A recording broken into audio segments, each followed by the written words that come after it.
Good morning, everyone. My name is Aisling McPartland, and I am part of the marketing team here at InfoTrack. Today's webinar will look at coal mining searches with Groundsure and Mining Searches UK.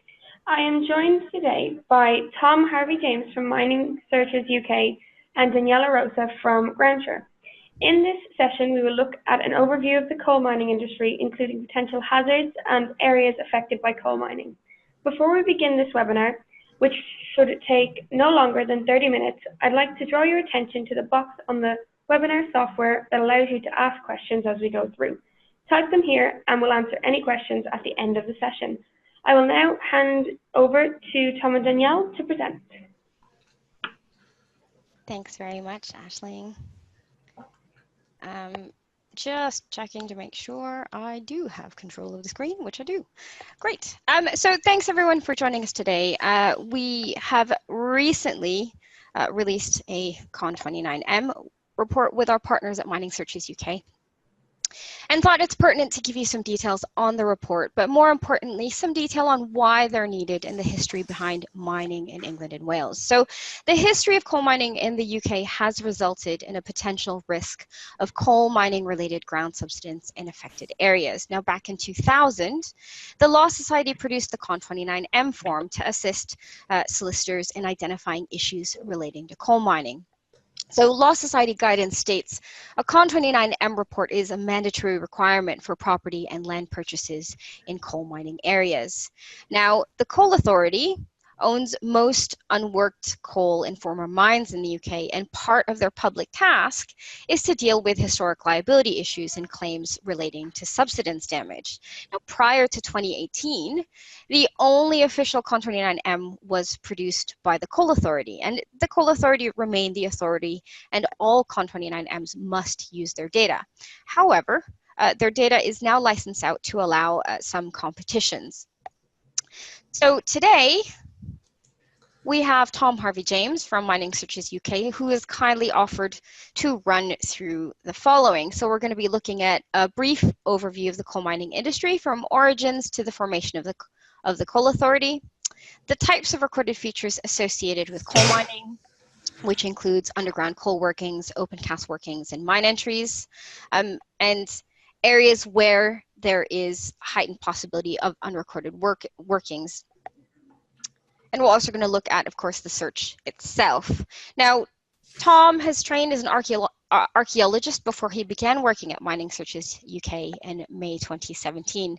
Now he's part of the archive department, and they're responsible for researching old mines, abandoned mine plans, geological mapping and historical OS mapping, and ultimately writing mining risk reports, which are suitable for satisfying mortgage lenders or residential and commercial development needs. So lots and lots of expertise behind the voice today. So I'm going to pass you over to Tom, who's going to take you through coal mining in a bit more detail.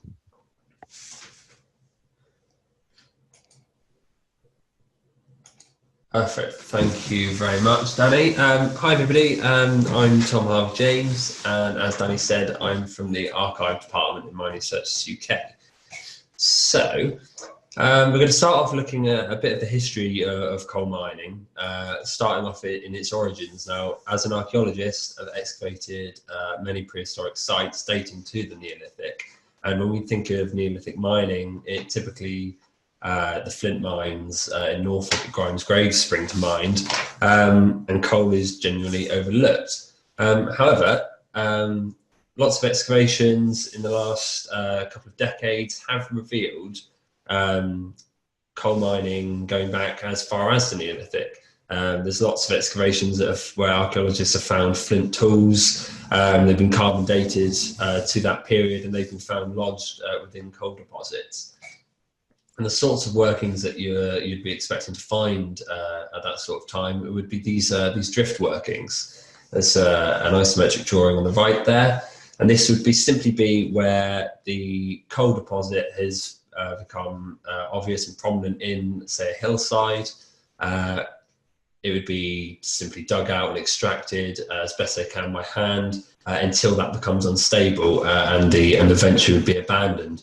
But essentially, in the early days, that's easily accessible, easily winnable coal. And you move on slightly, still to a rather crude form of extraction known as bell pit mining. So these are a little bit later on from the Neolithic. And this would simply be where you would sink a rather narrow and, in most probability, unstable shaft down through the overlying ground until you hopefully would hit coal. Then you would begin to extract as much as possible, all dug out by hand, and this would leave a sort of bell-shaped excavation beneath the surface, hence the word of bell pit. This would become quite unstable, and when it became unstable, they would genuinely abandon the pit, resurface, move a few yards, and the process would just be repeated over and over again. As you can see in the drawing there, hopefully they'd go down and hit some more coal. These features are generally very, very poorly recorded, if recorded at all, and can pose quite a significant subsidence risk. So the majority of coal in the UK was extracted from the time of the Industrial Revolution onwards. We needed a lot more coal to be extracted during this time, especially with the advances of using coal for heating fuel, pumping engines, for example, in the mines. You got the use of traction engines in agriculture and other industries, steam trains and steamboats, and even in the smelting industry where coking coal would be used for the smelting of various different metals. At this sort of time, you start to see pillar and stool workings emerge. Now, these are becoming more and more common at this time, and this is simply where the coal will be excavated, but to help support the roof, pillars of coal will be left in to support that and hopefully make the whole working environment a little bit more stable. Still, even at this date, many of these workings are not being formally recorded. So you move on then to longwall mining. Longwall mining was developed in the 17th century, but by the late 19th century is by far the most common form of coal mining. The UK hit its peak production of coal in 1913, and we produced in excess of 287 million tonnes. That's how much coal was lifted out of the mines. Now, longwall mining is you're working through the seam, extracting that coal, supporting the roof behind you as you go. So you're extracting coal and supporting the roof with beams and roof supports, and just doing that continuously as you go. And then once you've extracted all the coal, you're kind of doing the reverse. So it's coming back, you're taking out those supports and allowing that ground to collapse. You're doing it in a safe and structured manner. So moving on now to opencast mining. So opencast coal mining is the only coal mining still active in the UK today. Could be subject to change. There are various ventures that some companies are looking at trying to re-establish some underground coal mines again. But for now, opencast remains the only mining method still active today. And that's just a case of stripping off the overlying ground to expose the coal, digging that out from surface, and this obviously does leave really, really large pits and quarries.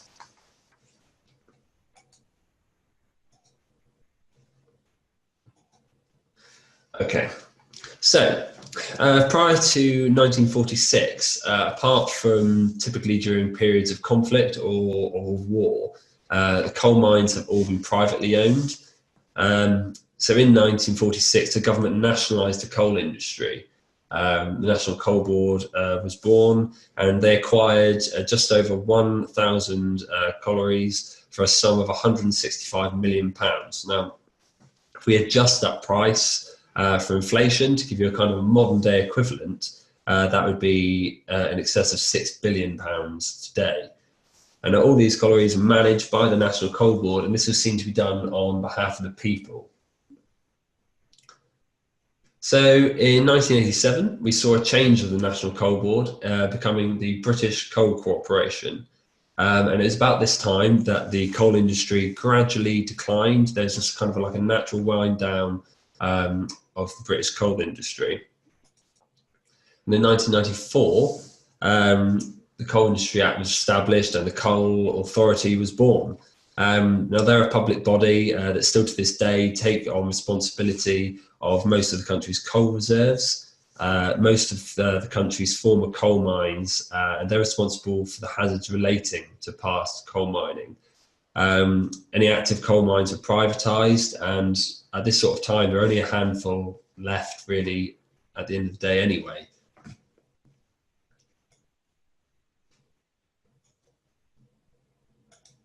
Okay, so for the majority of coal mining history, there was no requirement to record your coal workings. It's very similar with various other methods of mining, metalliferous mining and stone mining as well. But from the Neolithic, certainly there are no records remaining. And to the very first half of the 19th century, there's very little cartographic evidence that exists. Very little at all, and anything that we do have, kind of validity and accuracy is somewhat questionable. This was set to change in 1872 with the Coal Mines Regulation Act. So this was then a legal requirement for when you abandoned your mine, it had to be surveyed, and you had to deposit a plan of your abandoned mine. You had to the coal authority. That had to be done. Now, prior to that, from 1850, the plans had to be drawn up. So there was still a requirement to record your workings, but there was no requirement to formally deposit them, which was an interesting decision and led to many of them being either held privately or destroyed. Now, this is a typical sort of plan that we're talking about. This is a plan of Punjab colliery, and the thing to remember about this is that these plans weren't drawn up for kind of future purpose of in terms of subsidence. So they weren't drawn up so that people 50 years down the line, 100 years down the line, however long down the line, would be able to work out where there might be subsidence at surface and affecting property. But they were drawn up for the risk of the miners. There's plenty of examples, even down here in Cornwall, that are obviously not coal, and all over the UK, where mines have been abandoned, they've subsequently flooded, and the records either aren't there or the records are poor, and then miners in the future are expanding a mine and hit the old flooded workings, and they just lead to catastrophic loss of life. So these mine plans can save plenty of people's lives, have done, and are a really, really important source. The Coal Authority holds over 120,000 such plans like this, and these are the ones, sort of things that have been incorporated into the coal data that Danielle spoke about earlier. You also have, from the second half of the 19th century, the Ordnance Survey beginning its national mapping scheme. So the Ordnance Survey surveyors would be out with their theodolites, just measuring in fields and ponds and dumps and mine shafts, as you can see there. So visible ones that were obviously mine shafts, they'd be added to the Ordnance Survey, and they are, again, an incredible source for those reports. So moving on to the subject of mine entries. So you have two kinds, really. You have your mine shafts and your adits. These are your two entries into the mines. So a shaft, typically a vertical or very near vertical excavation, and these are typically to access mineral deposits below the ground. Whereas your adit is a near horizontal access to the mine, and I mean, it's above sea level. So it's not it can be used for drainage purposes, also used for ventilation and access, especially with some of the larger mines. They can be huge. There are also lots of mining adits that are quite considerably smaller. You wonder how they're even dug in the first place at all. But other ones, yeah, they're big enough. You can get lorries and all sorts down those. So when a mine entry falls within 20 metres of your property, that would be when the recommendation of a mine entry interpretive report comes into play. So it's something you might see on one of the reports you get given. And this is the Mine Entry Interpretive Report. This is a detailed report specifically designed to talk about the risk posed by these features. Okay, so from the coal authorities, 120,000 plans or so, they have records of 20,000 square kilometres of coal workings. It's a considerable number. And if to put that into a little bit of perspective, I suppose that would be around approximately 2 million rugby pitches. There you go. Down in Cornwall, we love our rugby.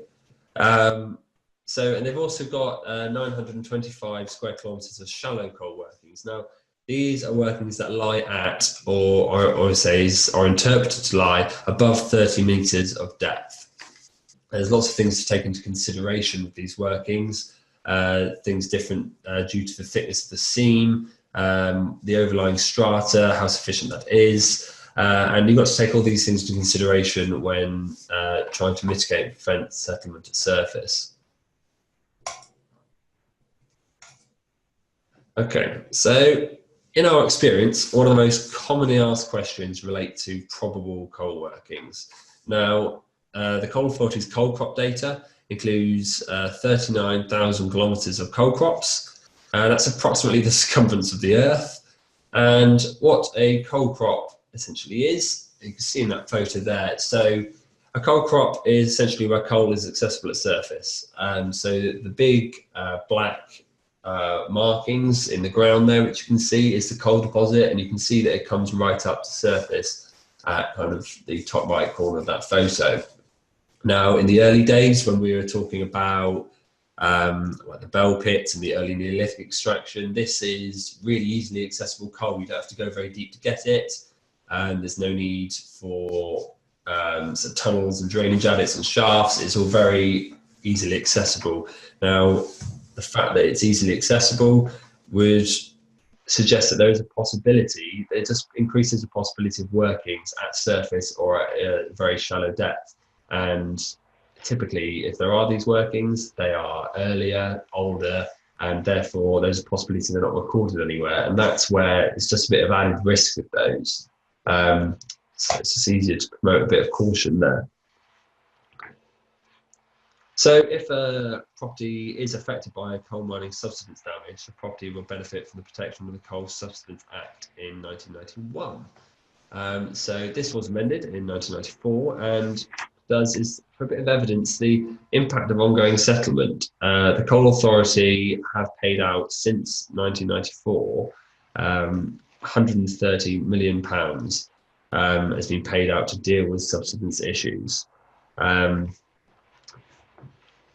So obviously that number has been adjusted for inflation, but it gives you a little bit of context. I mean, there's 27,500 subsidence claims. It's cost them £130 million. The important thing there is when a property has previously suffered from a post-1994 subsidence claim, then a subsidence claim history report will be recommended. And this will give you a little bit more information relating to the claim, whether it was settled, rejected, and the details of that.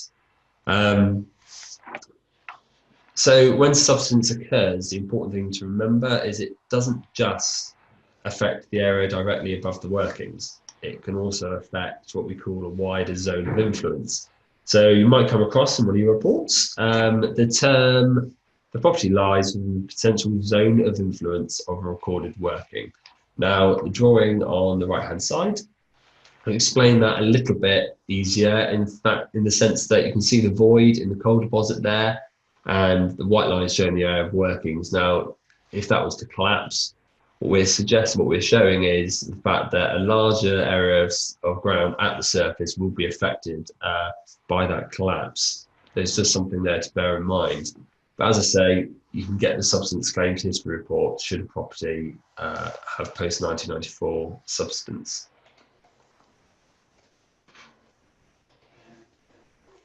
Okay, so from its inception, the National Coal Board provided responses relating to specific inquiries, including historic coal activity. Now, whilst very helpful, it was done on a like-to-like basis and there was no standardisation to this. By the 1980s, 100,000 searches per annum were being done by the coal, but it was taking up to 6 weeks. And obviously with the conveyancing process, as it can be, it needed to be quicker, it needed to be better. So what they did was a computerized system was developed. And this was done with the aim of delivering an automation of searches. At its peak, they employed 130 surveyors, which were involved with collating the coal data. And from 1989, 25 people were employed in 2 shifts to digitize the coal plans. From December 2015, the Coal Authority made their database available. And when I say available, it was available to suitably qualified people, and this was under commercial license terms. And the great thing about that was it introduced a little bit more competition into the market and provided more choice for consumers and customers. Just gave a few different options instead of just the standard Coal Authority. Okay, so the National Coal Board, as I say, it was used to respond to specific inquiries, but there was no standardisation in that. So the Law Society identified the lack of this, the lack of a national scheme for coal searches, and this issue was recognised by the Water Love Committee in 1984. The CON29M, it was a product of rationalisation. It was driven by the Coal Authority, and when it emerged in the year 2000, set specific questions. They had to be addressed in relation to coal mining. Those questions, every time the report was done, these things needed to be addressed. And the Law Society guidance notes, they state, CON29M is a mandatory requirement for property and land purchases in coal mining areas. So it really has really revolutionised the way we look at coal mining in this country. Right, that brings me to the end of my session. Thank you very much for listening to me. I'm going to hand you back to Danielle now, who will take you through a little bit more about the report. Thank you very much, Tom. That was really interesting. So basically, it works. So as Tom said, the CON29M is a legal form set out by the Law Society to provide information on everything he's just talked about: past, present, future underground and surface coal mining activity for individual property sites in the country. So it's generally requested by yourselves on behalf of your clients as part of the conveyancing searches purchased in a coal mining or past coal mining area. So this report is what we call an official CON29M, which has been approved by the Law Society, as well as our partners at the Coal Authority. And the report answers all required 11 questions. As you can see on the screen, you've got a screenshot of a residential report in front of you. So it answers all required 11 questions for residential queries, and for commercial, it's actually 14 questions. Now, we take great consideration when choosing partners to work with, as do Mining Searches UK. And this CON29M that we have produced has been carefully built by both businesses and is backed by both companies' expertise in our respective fields. So the report in itself is very competitively priced. Do speak to your account manager at InfoTrack should you want some information on pricing. The report comes with a £100,000 insurance policy from Zurich, which is double the amount of current industry standard. Now, insurance claims from 1994 are included in the report up until present day, and other providers only screen and recommend a separate report. So this report also, as you can see on the front, contains a Cheshire brine alert for properties within the compensation district. So we will let you know if you are in a brine compensation area and recommend the correct reports. Now, Mining Searches UK, for those of you who don't know them very well, they've been in the business for over 40 years and have a lot of experience in coal and non-coal investigations. They have a very trusted name in the industry, so people like Osborne Clark and large commercial firms refer all of their mining and non-mining cases to MS UK, regardless of who the report provider is. And Mining Searches UK will provide you with a clear and concise guidance and reports. So it is interpreted by their team of specialists, and that team of specialists includes historians, geologists, archaeologists, mining engineers, historical geographers, and archivists. This all comes from their extensive nationwide mining archive, and with their advanced technologies and search bundles and the report layouts, both businesses are always trying to innovate. These reports provide clear information and recommendations, very similar to our Groundsure Homebuyers and Avista. So for those of you who are familiar with Groundshure's environmental reports, you'll notice that the format is actually quite similar to our reports, and that is an advantage because it provides consistency. You have all the relevant questions on the front of the page with clear recommendations and next steps immediately after you open onto page 2. That's then followed by a hazard map and all of the full questions in detail. So these reports are universally accepted by lenders, and there has yet to be a report that's come back where a lender's really had any concerns, and certainly no concerns that MS UK haven't been able to answer. So hopefully it gives you a bit of a summary and a bit of a speedy look at the report itself. If you would like product cards, if you would like any sample reports, we do have those reports available for you to have a look at. So don't be shy. Do ask InfoTrack for that information, and we can provide all of that detail for you. So just to summarize what I've talked about, there are 3 providers of an official Con29M. We are one of them in conjunction with MS UK. Everything's nice and easy to understand. Everything's clearly signposted. We kind of want to make these as easy, not just for yourselves to read, but also subsequently for your end client to read as well. And we're using some really, really good technology and mapping capability for these reports too. So that's pretty much it for me. I'm going to hand you back to Aisling to close off for us today. So thanks very much. Tom, Danielle, thank you for your time today, and we hope those of you who joined us found it informative. If you have any questions about any of the projects you've seen today, they are all available on the InfoTrack platform, and if you'd like more information, please contact your account manager for more info.